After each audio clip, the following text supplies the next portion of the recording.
जय गुरु जी संगत जी। वीडियो को लाइक कीजिए, चैनल को सब्सक्राइब कीजिए और बेल आइकन को प्रेस कर दीजिए ताकि आपको लेटेस्ट वीडियो की जानकारी अच्छे से मिल सके। जय गुरु जी संगत जी। गुरु जी का अनंतम अनंतम शुक्राना। गुरु जी के श्री चरणों में कोटि कोटि प्रणाम और गुरु जी की प्यारी प्यारी संगत को जय गुरु जी। संगत जी, आज का जो सत्संग है वो गुरु जी की प्यारी और पुरानी संगत का सत्संग है और सत्संग बहुत ही सुंदर है, बहुत ही खास है। आप सभी से रिक्वेस्ट है कि सत्संग आप अंत तक सुने, पूरा सुने, सत्संग को अधूरा ना छोड़ें, क्योंकि इसमें हमारे गुरु जी का अनादर है। इसलिए संगत जी, सत्संग को पूरा सुनिए और निश्चित ही आपको अपने हर सवालों के जवाब आपको सत्संग के माध्यम से मिलेंगे और गुरु जी की ब्लेसिंग्स तो मिलेंगी ही। संगत जी, अगर आपको भी अपने सत्संग शेयर करना है तो सुंदर लिखावट में हिंदी में ईमेल आईडी और व्हाट्सएप पर शेयर कर सकते हैं और अगर आप चाहे तो ईमेल आईडी और व्हाट्सएप पे टाइप भी कर सकते हैं। तो चलिए संगत जी, आज का सत्संग शुरू करते हैं। संगत जी, आज का सत्संग गुरु जी की ही प्यारी और पुरानी संगत है, डॉक्टर रजनी अग्रवाल आंटी का। जय गुरु जी, शुक्राना गुरु जी। सभी संगत को नमस्कार। मैं बहुत शुक्रगुजार हूँ गुरु जी की, जिन्होंने मुझे ये मौका दिया कि मैं आप सबके साथ कनेक्ट कर सकूं और गुरु जी के ब्लेसिंग्स को, गुरु जी के कल्याण को आपसे शेयर कर सकूं। संगत जी, 2000 में मेरी एक ट्रू फ्रेंड, मेरी क्लोज फ्रेंड जो गुरु जी के पास जाया करती थी, उन्होंने मुझे कहा कि रजनी, हम तुमको किसी गुरु जी के पास ले जाना चाहते हैं, क्योंकि उन्हें ऐसा महसूस हुआ कि मैं स्पिरिचुअली बहुत इनक्लाइंड हूँ, मुझे बहुत अच्छा लगता है ऐसी जगह पर जाना। मैं बहुत जगहों पर गई, कहीं किसी गुरु माता के यहाँ गई, कहीं किसी गुरु के यहाँ गई, पर मन में वो श्रद्धा भाव नहीं जागृत हुआ। थोड़े समय तक मैं इन जगहों पर गई और मेरा मन वहां से हट गया और मैं यही सोचती रही कि गुरु कैसे होते हैं। फिर जब मेरी इन दो फ्रेंड्स ने मुझे कहा कि आपको गुरु जी के पास चलना चाहिए, आपको अच्छा लगेगा, तो मैंने सोचा कि ठीक है, एक बार होकर आना चाहिए। उसमें से एक फ्रेंड कहने लगी कि देखो, बहुत अच्छे से तैयार होकर आना, और मुझे सुन के थोड़ा अजीब सा लगा कि तैयार होने की क्या जरूरत है। मैंने सोचा कि ठीक है भैया, हम जैसे हैं वैसे ही जाएंगे और हम जहाँ भी जाते हैं ठीक से ही जाते हैं। तो उन्होंने बोला कि नहीं, बहुत अच्छे से तैयार होकर आना। ठीक है, तो फिर अपनी फ्रेंड्स की बात तो माननी ही थी, तो मैं बहुत अच्छे से तैयार होकर गई। हम लोग मंदिर पहुंचे, मन में बहुत सारे क्वेश्चंस आते रहे।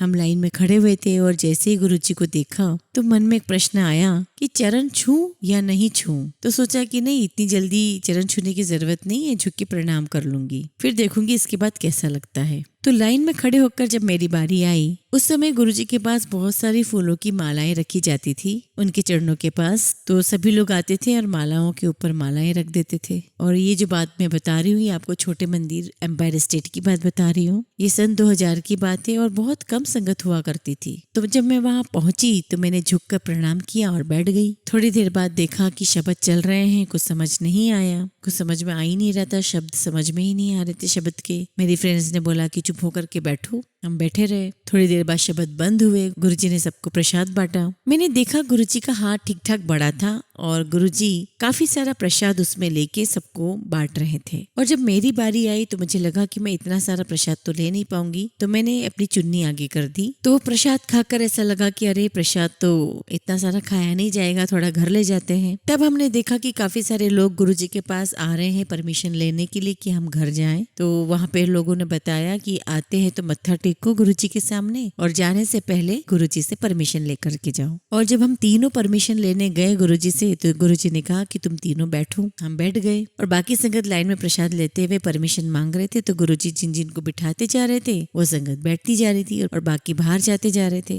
और बाद में गुरुजी ने जिन लोगों को रोका था उनके लिए लंगर प्रसाद आया। उस समय की फीलिंग मुझे याद तो नहीं है, लेकिन इतना जरूर बोल सकती हूँ कि मुझे वहां पर बहुत बहुत अच्छा लगा। वहाँ का एटमॉस्फेयर बहुत पसंद आया। ऐसा लगा कि कुछ हटकर है, ऐसा लगा कि जो बिल्कुल परे है आपके मन से, जो कहीं आपके मन को शांत कर रहा है। हम वहाँ बड़े खुश होकर के बैठे रहे। मेरी फ्रेंड्स मुझे बताती रही कि गुरुजी हमें डुगरी भी ले जाते हैं, हम गुरुजी के साथ होटल में जाते हैं खाने के लिए, कभी हम गुरुजी के साथ किसी के घर जाते हैं, गुरुजी शादियों में बुलाते हैं। वो सब कुछ मुझे बताती रही और मैं सुनती रही और मैं मन में सोचती रही कि भाई, मैं तो बहुत बिजी लेडी हूँ, तो इतनी फुर्सत है नहीं यहाँ कि मैं शादियों में जाती रहूं, लोगों के घर जाती रहूं। पर हाँ, मंदिर मुझे अच्छा लगा तो मैं तो मंदिर आऊंगी। बस ये मेरे मन में आया और ये सब सोच करके हम बातचीत करके हम अपने अपने घर चले गए। वहां से आने के बाद पता नहीं कुछ मेरे मन में ऐसा बैठ गया कि मुझे वहां जाने की फिर से इच्छा होने लगी। और जब अगली बार आंटी ने मुझे कहा कि चलोगे, तो मैंने कहा हाँ बिल्कुल चलेंगे। फिर उनके साथ चली गई और इस प्रकार मैं 5-7 बार उनके साथ मंदिर गई। फिर मुझे लगा कि अब तो मैं खुद भी आना जाना कर सकती हूँ, क्योंकि अब तो मुझे रास्ता भी पता है, सब कुछ पता चल गया है। और फिर मैं अपने ऑफिस से उठकर घर आना और घर आकर के अंकल से बोलना कि मैं गुरुजी के पास जा रही हूँ, तैयार होना,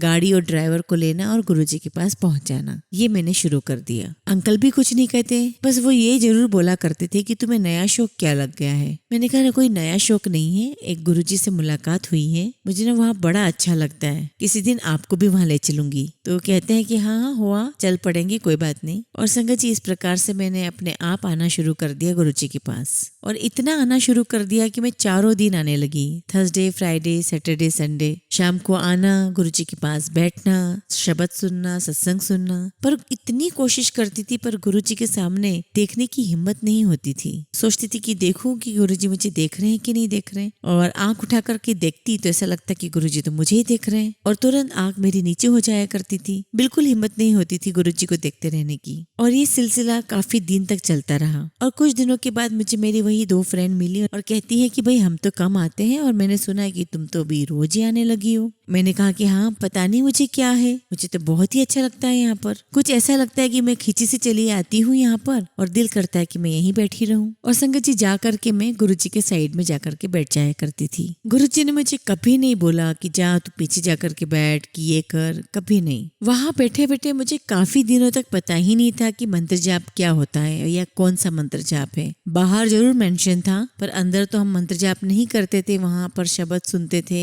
सत्संग सुनते थे, पर मुझे बहुत दिनों तक मंत्र जाप का नहीं पता था। और यही सब करते करते करीब 1 साल निकल गया और मुझे तब तक भी पता नहीं चला कि गुरुजी ने कोई मंत्र भी बताया है और उसे बोलना चाहिए। बाहर जरूर मेंशन था कि मंत्र लिखा हुआ है, पर मैंने कभी ध्यान ही नहीं दिया। मेरा तो ध्यान रहता था कि गुरुजी ने आज क्या पहना है, गुरुजी आज कौन से चोले में आए हैं, गुरुजी कैसे लग रहे हैं, गुरुजी गद्दी पर बैठ गए हैं, संगत आई है, सत्संग सुनना है, शब्द सुनना, बस इसी पे ध्यान रहता था। कोशिश करती थी कि गुरुजी से बात करने का मौका मिल जाए, और बात भी कैसी करती थी जैसे बड़ी नासमझो वाली, कोई बुद्धि नहीं थी। क्योंकि मुझे ये लगता था कि गुरुजी का मतलब है कि हर वो चीज जिसमें आपको कंफ्यूजन है, आप गुरुजी से पूछ सकते हैं और आप अपने गुरु से गाइडेंस ले सकते हैं। और हम तो गुरुजी को एक महापुरुष ही मानते थे। मुझे तो बस यही लगता था कि गुरुजी महापुरुष है, किसी भी प्रकार की प्रॉब्लम को सॉल्व कर सकते हैं, तो मेरी भी प्रॉब्लम सॉल्व कर सकते होंगे। एक दिन एक लड़की जो मेरे यहाँ काम करती थी, उसने 1 लाख रुपए मेरे घर से चुरा लिए थे। तो एक दिन मैंने गुरुजी से कहा कि गुरुजी, मैं बड़ी परेशान हूँ, मेरे घर से लड़की ने जो काम करती है उसने 1 लाख रुपए चुरा लिया है, सोचती हूँ कि पुलिस कंप्लेन कर दूं। तो गुरुजी मेरी तरफ देखते हैं और कहते हैं ना करी उसकी शिकायत। मैंने कहा क्यों गुरुजी? तो कहने लगे गुरुजी कि देख, तेरी जरूरत से ज्यादा ना उसकी जरूरत है, तो तू है ना उसकी शिकायत नहीं करना। तो ये तो बड़ी छोटी सी बात थी। ऐसे ही कई बार मैं गुरुजी को बोल दिया करती थी कि गुरुजी मेरे घर पे नौकर नहीं टिकते हैं, तो गुरुजी भी बड़े प्यार से बोल देते थे कि नहीं कोई बात नहीं, टिकेगा।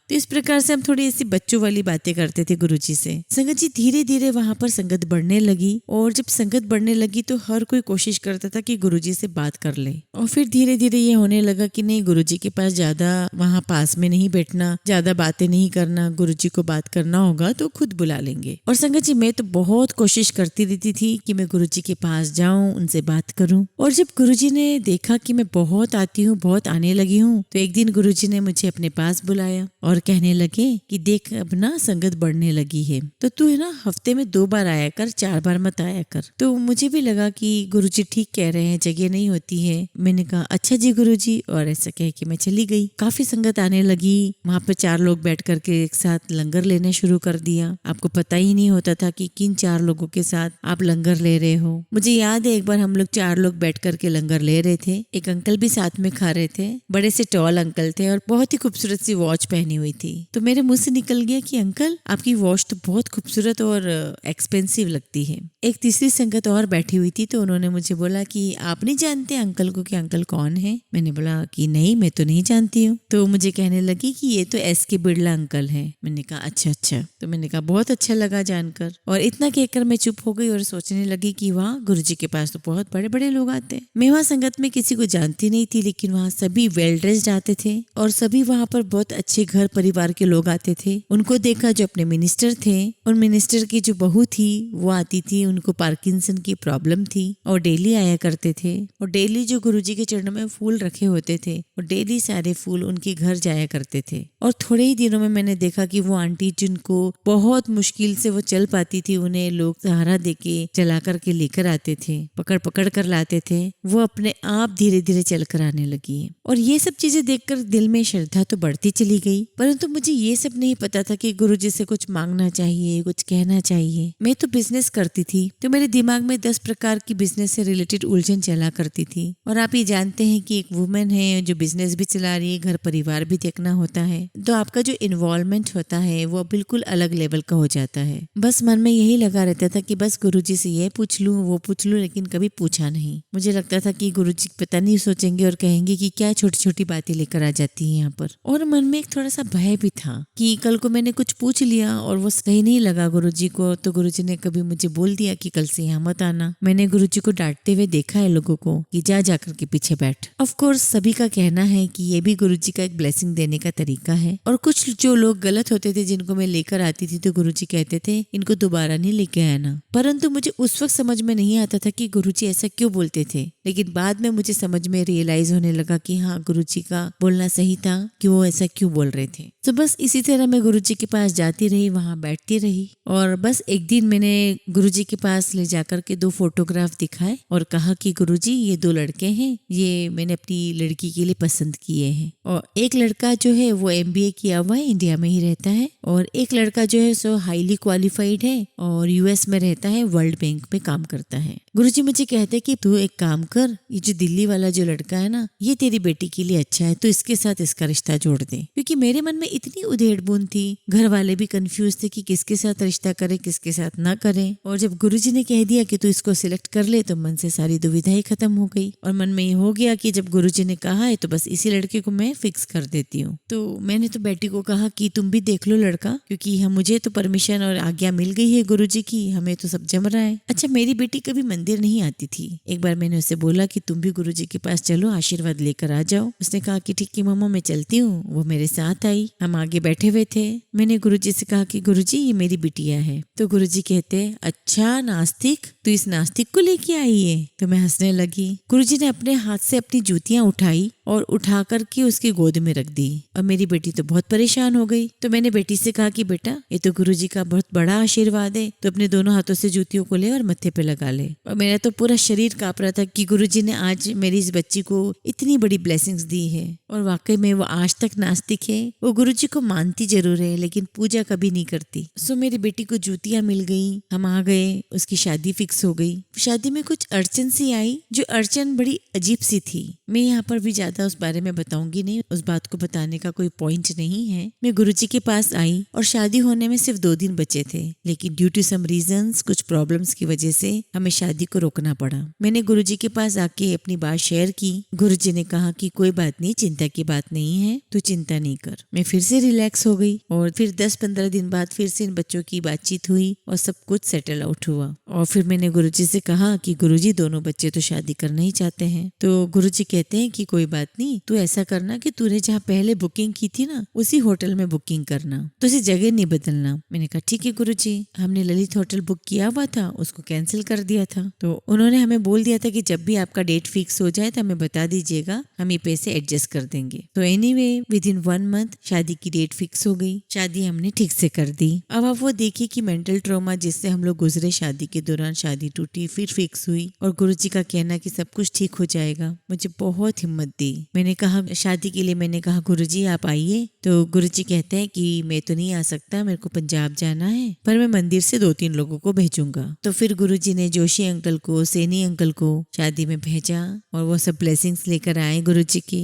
बिटिया को देने के लिए, और बहुत बहुत शानदार शादी हुई। आप ये देखिए कि गुरुजी ने ही लड़का पसंद किया, सारा सब कुछ अरेंजमेंट किया। उसके बाद गुरुजी कभी कभी हमें रात में रोक लिया करते थे। एक दिन मुझे, मेरी बिटिया को और अंकल को रोक लिया रात में कि तुम यहीं पर बैठो, क्योंकि उसके बाद जो है प्रसाद बंद हो गया था और लंगर शुरू हो गया था और सारी संगत को लंगर मिला करता था। तो हम तीनों को रोक लिया और कहा कि लेट जाना, और हमारे साथ कोई 50-60 संगत रुकी हुई थी। गुरुजी ने फिर से चाय प्रसाद बनवाया। रात के 11 बज गए थे। एक आंटी और आई थी जो आर्टिस्ट थी, और एक अंकल कहीं और से आए थे जो इंस्ट्रूमेंटलिस्ट थे, और दोनों ही बड़े नामी थे। तो गुरुजी ने उनसे कहा कि आप इंस्ट्रूमेंट बजाइए और जो आंटी है वो उस पर डांस करेंगी। सारी संगत बैठी हुई है। सारी संगत के लिए दोबारा चाय प्रसाद और कड़ा प्रसाद बनाया गया। उन आंटी ने अपनी परफॉर्मेंस दिखाई, उन अंकल ने अपना इंस्ट्रूमेंट बजाया। बहुत ही सुंदर माहौल और बहुत ही खूबसूरती से सारा टाइम बीता। जब सब लोग बैठ गए तो गुरुजी ने मुझसे और मेरी बिटिया से अपने पैर दबाए। संगत जी आप मानोगे नहीं, हम लोग पैर दबा रहे थे, हाथ दबा रहे थे, और जैसे जैसे हम दबाते जा रहे थे मुझे ऐसा लगने लगा, मुझे महसूस हो रहा था कि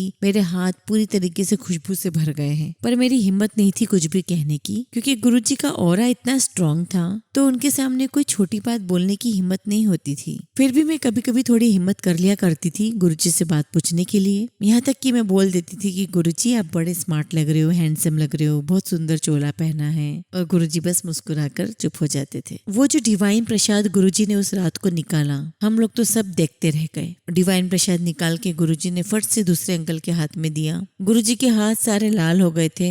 फिर एक अंकल बर्तन लेकर आए तो गुरुजी ने उसमें अपने हाथ वॉश किए, और उस प्रसाद का छोटा छोटा पीस सारी संगत में बांटा गया। और वो जो डिवाइन प्रसाद हम सबको मिला, गुरुजी ने कहा कि इस प्रसाद को अपने मुंह में डाल लो। प्रसाद सबने खाया। गुरुजी की फ्रेग्रेंस और वो जो मौका हमें मिला गुरुजी के चरण दबाने का, और वो प्रसाद मैं कभी भूल नहीं पाऊंगी। इतना सुखद अनुभव था। गुरुजी के पैर इतने कोमल, इतने सॉफ्ट, इतने प्यारे, और मुझे कुछ समझ ही नहीं आ रहा था कि मैं क्या दबा रही हूँ उनके पैर। ना गुरुजी के हमें हड्डियां महसूस हो रही थी, ना हार्ड मास महसूस हो रहा था, बस कुछ है, ऐसा लग रहा था कि कुछ है जो मैं दबा रही हूँ। एंड शायद गुरुजी का ये ब्लेसिंग देने का तरीका था जो मुझे नहीं पता। और मेरे हाथों में जो फ्रेग्रेंस थी उसको मैं कई बार पहचान चुकी हूँ, कई बार मुझे अपने घर पे भी महसूस हुई है। मैंने एक दिन गुरुजी को कहा कि गुरुजी मेरे घर आइए, बहुत धीरे से कहा। तो कहते हैं गुरुजी आऊंगा आऊंगा, बस ये बात आई गई हो गई। एक दिन जो मेरी फ्रेंड आंटी थी जो मुझे लेकर के गई थी गुरुजी के पास, एक दिन गुरुजी उनको कहते हैं कि तू बड़ी कंफ्यूज हो गई है। तो वो बहुत रोने लगी, और मैं उनके पीछे आ रही थी तो मुझे भी कहा कि तू भी बहुत कंफ्यूज हो गई है। तो मैंने गुरुजी से हंसते हुए कहा कि गुरुजी अगर मैं कंफ्यूज हो गई हूँ तो मेरी उलझन आप ही दूर करेंगे, मेरा कंफ्यूजन आप ही दूर करेंगे। फिर मुझे बाद में समझ में आया कि जब मैं गुरुजी के पास जाती थी तब मैं बुद्धिज्म भी जाया करती थी, इन्हें गौतम बुद्धा को भी मानती थी। और गुरुजी ने मुझे कभी नहीं कहा कि तू बुद्धिज्म छोड़ दे,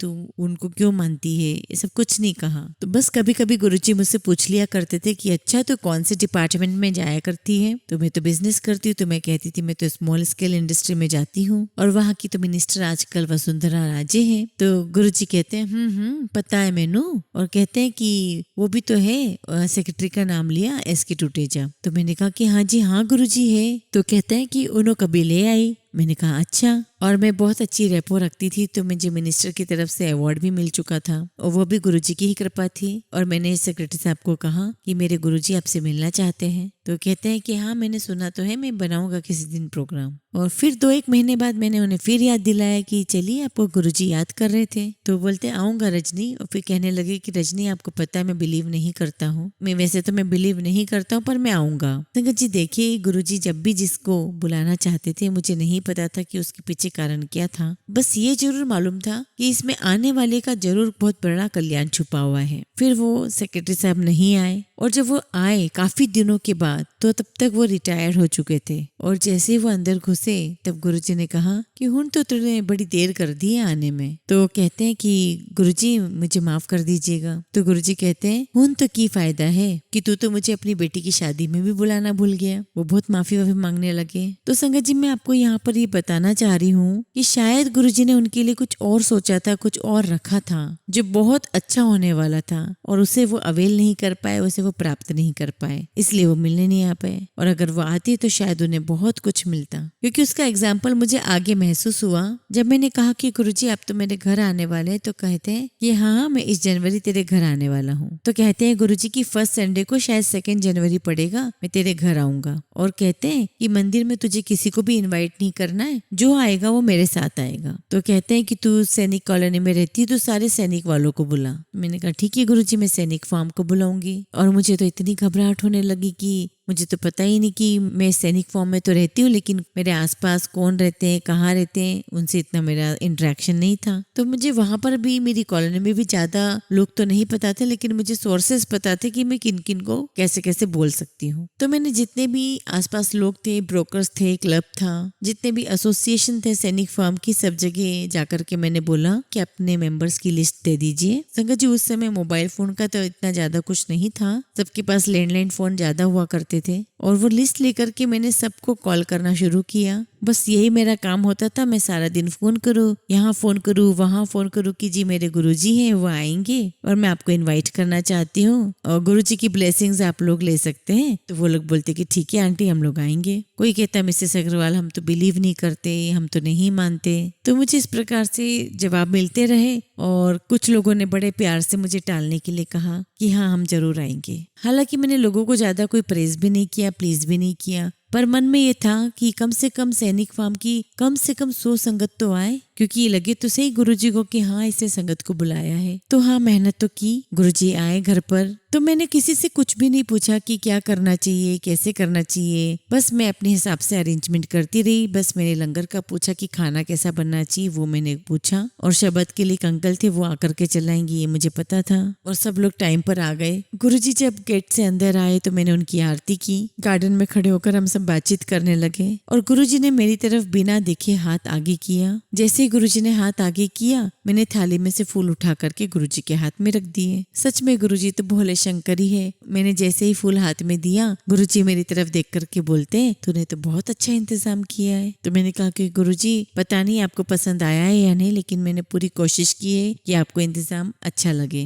फिर गुरुजी अंदर आए, अंदर बैठे और मुझे इतनी खुशी हुई कि लोग कम से कम 100 के करीब वहां पहुंच गए थे। और जो बात मैं आपको बोल रही थी ना संगत जी की सेक्रेटरी को बुलाया और सेक्रेटरी नहीं आए, तो जब गुरुजी हमारे घर आए तो मैंने एक organisation, government organisation national small industry corporation, वहाँ की जनरल मैनेजर उनको बुलाया था। और वो इतने खुश हुए और कहा कि जी मैंने सुना है गुरुजी के बारे में, मैं तो ब्लेसिंग्स लेने आया हूँ। और जैसे ही उन्होंने चरण छुए गुरुजी के, तो गुरुजी ने कहा कि तू तो बड़ा आदमी बनेगा, ऐसे बोला गुरुजी ने। और वो चले गए संगत जी। और उसके 1 साल बाद संगत जी वो उसी ऑर्गेनाइजेशन के CMD बन गए। और फिर उन अंकल ने मुझे फोन किया कि Rajni I am very thankful to you कि आपने मुझे गुरुजी के दर्शन कराए और गुरुजी का मुझे आशीर्वाद मिला और अब मैं इस ऑर्गेनाइजेशन का CMD बन गया हूँ। और मैंने उन्हें बहुत मुबारकबाद दी और मैंने उन्हें कहा कि गुरुजी की ब्लेसिंग्स जो है वो हमें नहीं पता होती कि गुरुजी कैसे देते हैं, और गुरुजी की ब्लेसिंग्स हमें किसी न किसी फॉर्म में मिलती ही रहती है। और इस प्रकार से वो सेक्रेटरी अंकल जो थे उन्हें पता ही नहीं था कि गुरुजी उन्हें ब्लेसिंग्स देने के लिए बुला रहे थे।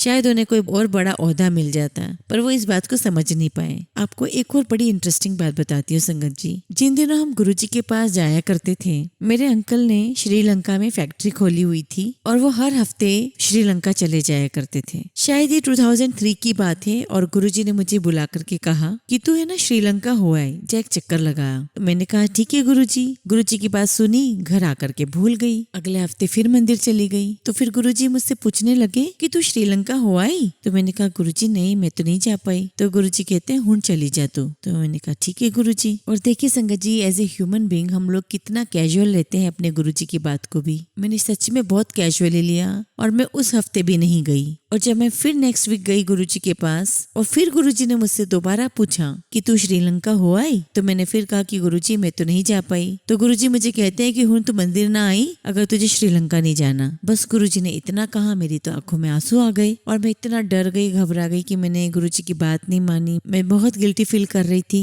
मुझे लगने लगा कि चाहे मैं कितनी भी बिजी थी, मेरे गुरु ने कहा है तो मुझे जाना चाहिए था। और आप मानेंगी नहीं संगत जी, जैसे मैं रात में आई मैंने अपने अंकल को फोन किया कि मेरी इमीडिएटली टिकट बुक कराइए श्रीलंका की, और मैं कल या परसों में श्रीलंका आना चाहती हूँ, हो सके तो मेरी कल की फ्लाइट कर दीजिए। तो अंकल ने मुझे फोन करके कहा कि हाँ आपकी फ्लाइट हो गई है, कल आफ्टरनून में आपकी फ्लाइट है, आप आ जाओ। और संगत जी मैं सारी तैयारियां कर चुकी थी और जो वहां पर हम श्रीलंका में जो हमारा इंडिया का जो स्टाफ था उन सबके लिए मैं गज्जक के पैकेट्स लेकर के गई थी, 100 पैकेट्स के करीब। संगत जी मैं वहाँ श्रीलंका में 5 दिन रुकी। मुझे ज्यादा कुछ समझ तो नहीं आया, लेकिन इतना महसूस जरूर हुआ कि शायद गुरुजी ने कोई समस्या हमारे यहाँ देखी थी जिसको दूर करने के लिए गुरुजी ने मुझे बार बार इंसिस्ट किया आने के लिए। तो शायद वो गुरुजी ही जानते हैं क्या बात थी। पर मैं वहाँ गई, फिर जैसा गुरुजी ने कहा उसके मुताबिक मैं वहाँ गई और रहकर आई। मैं वापिस आ गई। मैंने गुरुजी से कहा कि गुरुजी मैं श्रीलंका होकर आ गई। तो गुरुजी कहते हैं कि बहुत अच्छा किया तूने। बट मैं महसूस कर सकती थी कि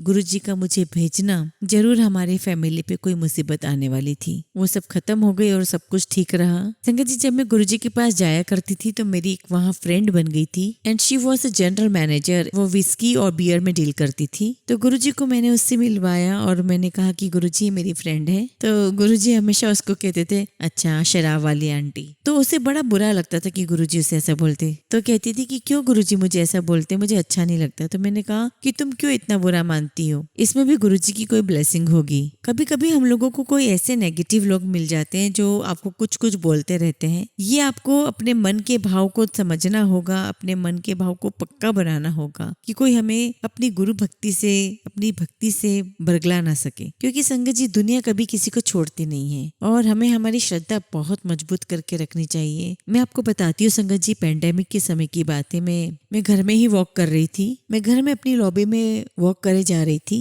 और संगत जी चलते चलते मुझे नहीं पता कि मेरी चप्पल किस तरह से रुकी या उस चप्पल से कुछ अड़ गया और मैं एकदम से नीचे गिरी अपने हिप्स के बल पर, और फर्श पूरा मार्बल का। और मैं इतनी बुरी तरीके से गिरी कि बहुत तेज मेरे मुंह से चीख निकली और मुझे लगने लगा कि जरूर मुझे फ्रैक्चर हो गया होगा। और जब भी मुझे महसूस हुआ तो सभी लोग दौड़कर आए घर की कि क्या हुआ क्या हुआ। और मुझसे तो हिला भी नहीं जा रहा था, ना उठा जा रहा था। सबने मुझे पकड़ा और पकड़ के खड़ा करा। और जब खड़ा किया तो मेरे मन में ये आया कि नहीं गुरुजी ने मुझे कुछ भी नहीं होने दिया लगता है, क्योंकि मुझे विश्वास है कि मेरे गुरुजी मुझे कुछ भी नहीं होने देंगे। मेरा बेटा, मेरे हस्बैंड मुझे पकड़ के बेड पर लेकर आए, मुझे पेन किलर खिलाया, कुछ मसाज किया।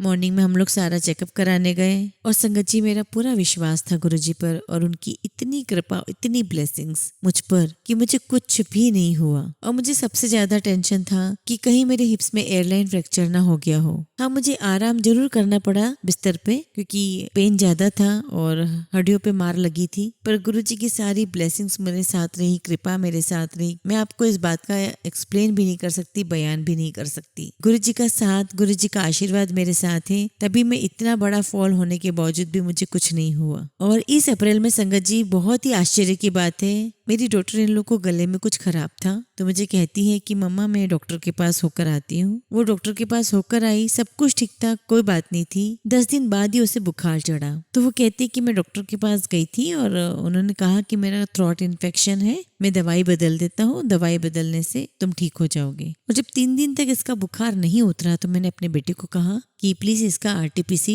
टेस्ट कराओ, और इसे कोविड निकला। मैंने मेरे पोते को उठाया और मेरे बेटे ने कहा कि मम्मी आप और पापा अलग हो जाओ, और मैं बेटे को लेके अलग हो जाता हूँ और इसको अलग कर देते हैं पूजा को। हम सब अलग अलग हो गए आइसोलेशन में और 1 महीना हम सब ने अलग अलग काटा।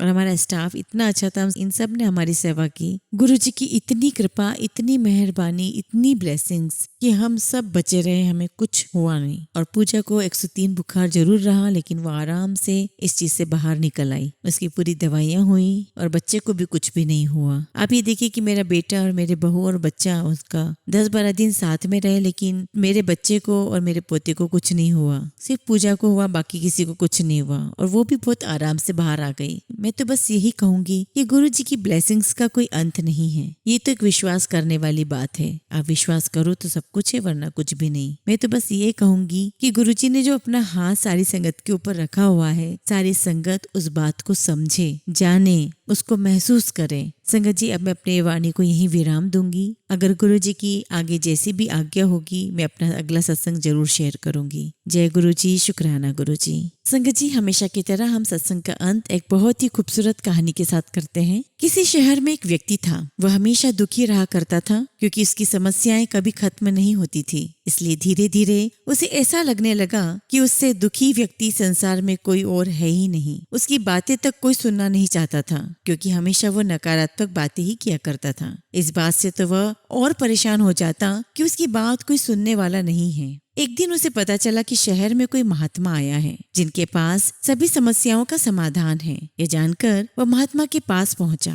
उस महात्मा के साथ हमेशा एक काफिला चला करता था जिसमें कई ऊंट होते थे। महात्मा के पास पहुंचकर उस व्यक्ति ने कहा, गुरुजी, सुना है कि आप सभी समस्याओं का समाधान करते हैं। मैं बहुत दुखी व्यक्ति हूँ। मेरे इर्द गिर्द हमेशा बहुत सारी समस्याएं रहती हैं। एक को सुलझाता हूँ तो दूसरी पैदा हो जाती है। मैं अपनी आप बीती किसी को सुनाता हूँ तो कोई सुनता ही नहीं है। दुनिया बड़ी मतलबी हो गई है। अब आप ही बताइए मैं क्या करूं? महात्मा ने उसकी बातें ध्यान से सुनी और कहा, भाई, मैं अभी तो बहुत थक गया हूँ, परंतु कल सुबह मैं तुम्हारी समस्या का समाधान अवश्य करूंगा। इस बीच तुम मेरा एक काम कर दो। मेरे ऊँटों की देखभाल करने वाला आदमी बीमार है। आज रात तुम इनकी देखभाल कर दो। जब सभी ऊँट बैठ जाएं, तब तुम सो जाना। मैं तुमसे कल सुबह बात करूंगा। अगले दिन महात्मा ने उस आदमी को बुलाया। उसकी आंखें लाल थी। महात्मा ने पूछा, तो बताओ कल रात कैसी नींद आई? व्यक्ति बोला, गुरुजी, मैं तो रात भर सोया ही नहीं। आपने कहा था जब सभी ऊँट बैठ जाएं तब सो जाना, पर ऐसा हुआ ही नहीं। जब भी कोशिश करके